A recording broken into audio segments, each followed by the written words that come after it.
हरि ओम. सार्थक वाटे झाली या वेचाचे, जीवनगाथा एका तपस्विनीची.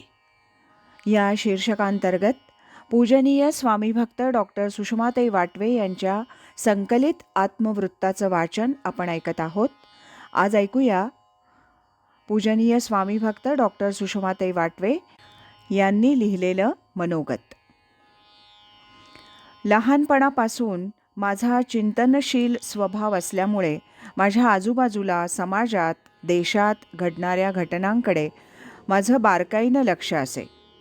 त्या घटनांबद्दल माझ्या मनात स्वाभाविक काही प्रतिक्रिया उमटत असत.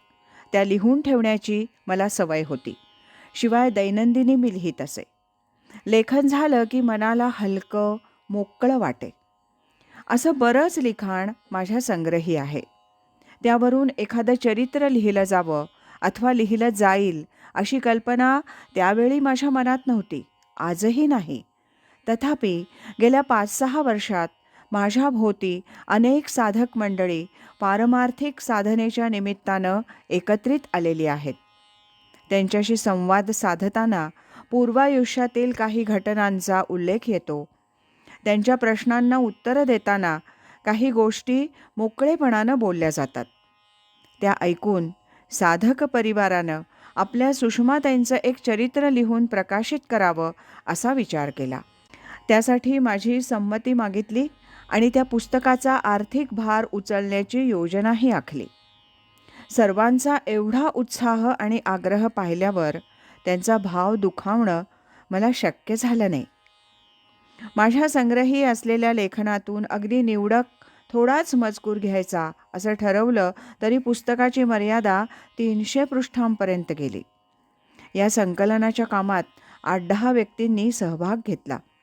गणेश प्रिंटर्सच्या प्रेसमधील 2-3 तरुण साधकांनी माझी क्षीण प्रकृती लक्षात घेऊन छपाईच्या कामी पुढाकार घेऊन चांगलं सहकार्य दिलं. ज्या पद्धतीनं हे संकलनाचं आणि छपाईचं काम चालू आहे ते पाहून ही देखील परमेश्वराचीच इच्छा दिसते, म्हणून मी त्या सर्वाकडे साक्षी भावानं पाहण्याचं ठरवलं. या पुस्तकाच्या निमित्तानं पूर्वीचं जीवन एखाद्या चलत चित्रपटाप्रमाणे माझ्या नजरेसमोरून गेलं. विविध बऱ्या वाईट घटनांच्या वेळची त्या काळातील माझी दृष्टी आणि आज सद्गुरू कृपेनं आणि साधनेनं प्राप्त झालेली पारमार्थिकी दृष्टी यात महदंतर आहे. आता कुणाबद्दल, कशाबद्दल राग, नाराजी, चीड असं काही मनात राहिलं नसून ही सर्व परमेश्वराची लीलाच आहे. अनेक रूपं घेऊन तोच एक नटला आहे हे लक्षात येतं आणि मनात प्रेम, करुणा, कृतज्ञता, आनंद हाच भाव राहतो. जे जीवन घडलं ते एक दीर्घ स्वप्न होतं. स्वप्नात काय दिसावं हे आपल्या हातात नसतं, पण जागृती आल्यानंतर मात्र ते एक स्वप्न होतं हे लक्षात येऊन आपण शांत होतो. तशीच काहीशी स्थिती आज माझी या जीवनाच्या अंतिम टप्प्यावर असताना आहे. जीवनातील शेवटचा अंक सुरू झालाय.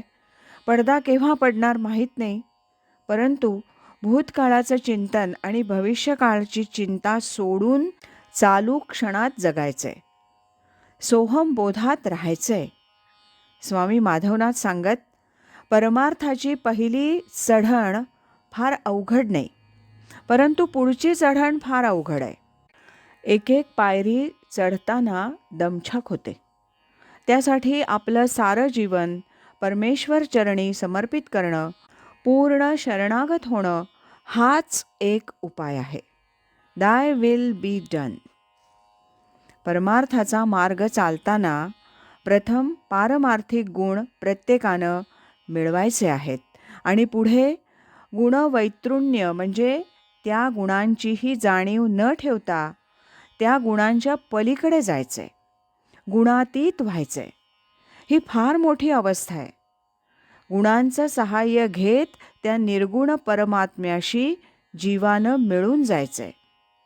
तशीच वाटचाल चालू आहे. त्या वाटचालीत परमेश्वराची, सद्गुरूंची कृपा लाभावी म्हणून त्यांची प्रार्थना करत पुढचे आयुष्याचे क्षण आनंद, शांती, समाधानात घालवायचे आहेत. हरि ओम तत्सत. हे होतं पूजनीय स्वामीभक्त डॉक्टर सुषमाताई वाटवे यांनी लिहिलेलं मनोगत. अखंड करी सोहम ध्यान,